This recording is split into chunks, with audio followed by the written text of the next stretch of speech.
बिस्मिल्लाहिर्रहमानिर्रहीम। अस्सलाम वालेकुम। मैं हूं ख्वाजा मजहर सिद्दीकी। सज्जाद साहब के 4 बच्चे थे। 3 बच्चे जो हैं वो पढ़ाई में, जहानत में, जिम्मेदारी को कबूल करने में बहुत अच्छे थे। उनकी तालीमी कारकर्दगी बहुत शानदार थी।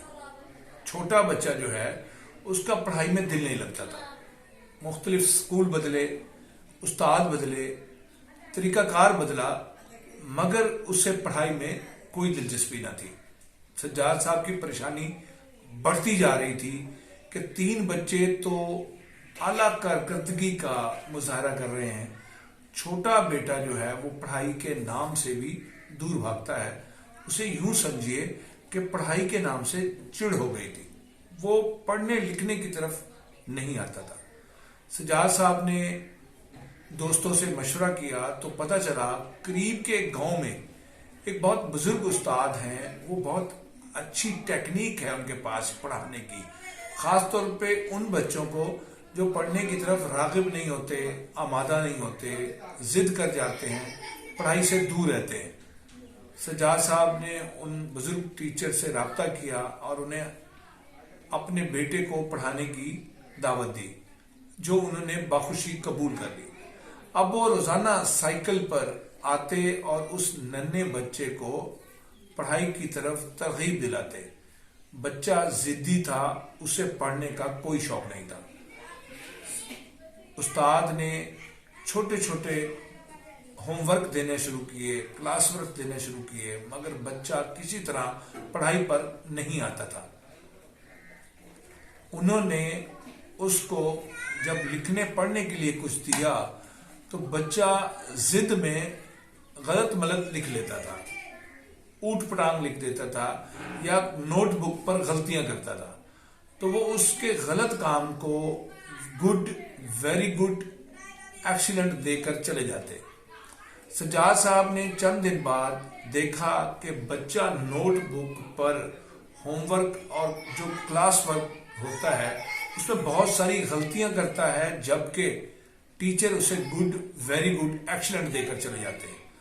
वो टीचर से मिले और नाराज हुए कि बच्चा गलतियां करता है, आप उससे टोकते नहीं, उसको गलत नहीं कहते, उल्टा गुड, वेरी गुड और एक्सीलेंट देकर चले जाते हैं। तो टीचर ने कहा आप थोड़ा सब्र करें, जल्दबाजी का मुजाहरा ना करें, बच्चा जिद पर है, मैं कोशिश कर रहा हूं कि इसको पढ़ने की तरफ ले आऊं। वो रोजाना गलतियां करता और उस्ताद रोजाना उसको शाबाश देकर चले जाते। बच्चे ने देखा कि उस्ताद भी मेरी तरह जिद्दी हैं, वो मेरी जिद को तोड़ना चाहते हैं और मुझे पढ़ने की तरफ इस ट्रैक पर चढ़ाना चाहते हैं। उसने उस्ताद की मेहनत को मलहूज़े खातिर रखते हुए लिखना शुरू किया और बेहतर लिखना शुरू किया। ख्वातीनो हजरात, वो बच्चा आज इस मुल्क का एक नामवर सर्जन है और ये कहानी उसने मुझे खुद सुनाई है। और उसका ये कहना था कि हर वक्त बच्चों को डांटते नहीं रहना चाहिए, बच्चों की हौसला अफजाई करनी चाहिए, उनकी तहसीन करना चाहिए, उनकी तारीफ करनी चाहिए। बच्चे ट्रैक पर आ जाते हैं जब आप बच्चे को जिद्दी, नालायक, जाहिल, अनपढ़ या इसी तरह के मुख्तलिफ अलकाबात से नवाजते हैं कि ये तो कामयाब नहीं होगा, ये तो फेल हो जाएगा, ये तो नहीं पढ़ सकता। तो बच्चा जिद में आ जाता है और फिर वो गलत ट्रैक पर, रॉन्ग रास्ते पर चढ़ जाता है। इसलिए अपने बच्चों की तारीफ कीजिए, तहसीन कीजिए। वो गलती भी करें तो एक अच्छे तरीके से, उम्दा तरीके से, किसी मिसाल से उनको समझाने की कोशिश करें। आपके नालायक, आपके निकम्मे और आपके कम पढ़ने वाले बच्चे भी पढ़ाई पर आ जाएंगे और वो कामयाब, कामरान होंगे।